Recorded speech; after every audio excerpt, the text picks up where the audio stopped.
I wanted to ask you about this. And you said, right, you kind of started off by saying you want to keep things positive.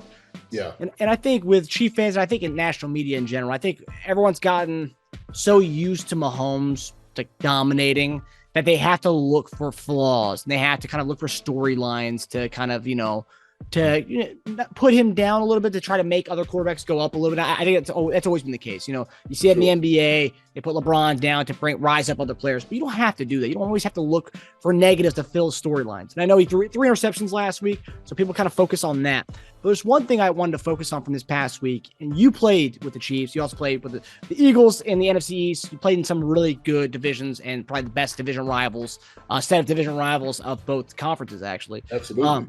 Yeah, 100%. NFC East and AFC West. Right. And Mahomes, in his tenure, this stat that kind of stood out to me, that after this game on, I guess the Broncos this past weekend, Mahomes became 15-0 in away games since he started for the Chiefs. 15-0 going to San Diego, LA, Oakland, Vegas, Denver. I mean, you played in these heated rivalries where you guys had to travel to these places. Yeah. Let's not talk. I mean, let's talk about how hard of a feat that is. And I know obviously it's a team game, but for a quarterback to go into these places and be undefeated in the 5th year he's been doing this, I mean, it's wild. I mean, talk about how amazing of a feat that is for Mahomes to be 15-0 to go in and play in these places in the AFC West. I mean, that's very difficult. I mean, it's very difficult, especially going into, like you said, we just go to San Diego, Oakland. Of course, it's a hostile environment. Denver's always tough because you got to deal with the the altitude. It's part of the element. And so, when you're thinking about playing these teams, then it's always, you had to play them twice. And when you go out there, these teams already know you. So it's not like you're going to do so much more to like try to trick them, right? It's like the kid right across the street from you. If y'all gotten into a fight, you know what his strengths are. You know if he has a bad knee, if he can't, he's not good at wrestling. You don't know all those different things, right? Y'all been playing the same playground for so long. It's like, look, I know this guy. Okay, you know what makes him mad, so you're gonna say something about his girlfriend or something like that, or what his teeth looks like, or or he smells. Okay, and so that's the same thing. We're not tricking them with anything. They know us, we know them. And going 15-0, man, that's a huge feat to do. That's huge. And so if we're not acknowledging that Patrick Mahomes is playing at an absolute all-time perennial power at what he's doing, that level is, I mean, I don't know how you don't appreciate that, especially just as a football fan in itself, right? It's like, man, you're going to all these places that we know is tough and you're winning. That's what you're doing. And, it's just, that's a hard thing to do, man. I've been all those places and I played. And when I'm telling you that they do everything within their power to make it even tougher on you, they will do it. And so I remember we talked about going out to Oakland and how they didn't even let us, take warm hot showers. It turned, cold showers on us. I mean, it seemed like things are just damp. They don't make it ideal for you when you go in the locker room, stinky and all, just seems like, they want you to be uncomfortable. And so you had to go and play that, get into the locker room, which is uncomfortable. Just the traveling out there to the West Coast is always a bad, that's a bad trip, just going out there because it's long. It can be taxing on the body and the mind. So Patrick has been able to step above that and beat these guys, some really good guys, some really good quarterbacks, in Herbert, Carr, right? And so, I mean, he's been some guys out there, man, that's been doing that I call good football players. They're good, good quarterbacks. And the Chiefs they've been taking care of business. Patrick has been taking care of business. So that's a wonderful feat. It's a wonderful feat.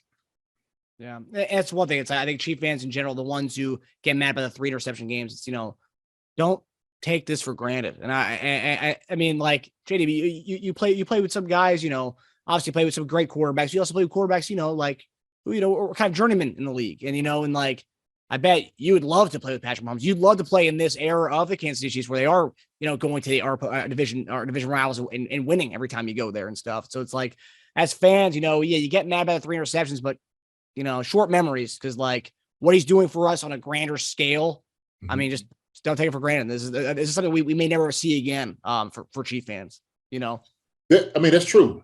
That's true. And you gotta appreciate the moment for what it is, right? You can't look past it. So it's like, oh, before you know, oh yeah, he won 15 times on the road against these guys. Man, that's insane. So I think it gives context because we were watching. I had some pictures of when they won the Super Bowl, and I came out there for the parade and whatnot. And I was looking at some of the crowd, and I'm sitting there like I went to some of the crowd, and I was talking to some of them. Like some of those fans just don't know who I am because it's just been that long ago. So the context of like the history of the Chiefs and what they went through and all the things, they don't quite know it, right? Mm-hmm. They just know Patrick Mahomes, and sometimes you get spoiled because it's like, oh, okay, this is how it always has been. That's just not true. Mm-hmm. There's been some really up and down rocky days and times and years that the Chiefs have went through. And so I was fortunate that we played, in a good era. We did really well. We probably should have went to the Super Bowl one year. Yeah. Hey, but but that shows you how difficult it is to get to that place, mm-hmm. right? And so that's why I'm like, man, it's so hard to, get on this guy and just, try to pick him apart. Every little thing, just pick, all the good things he's done. And, oh, man, what are they doing? And I'm like, man, look, appreciate what you have. 4 AFC championship games. 4. That's exceptional, right? 2 Super Bowls. Like, come on now. So sometimes you can get spoiled for the things that you've done and what you've accomplished. And, it's just like, okay, that's the standard. But you need to realize, like, what this thing has transitioned into, right?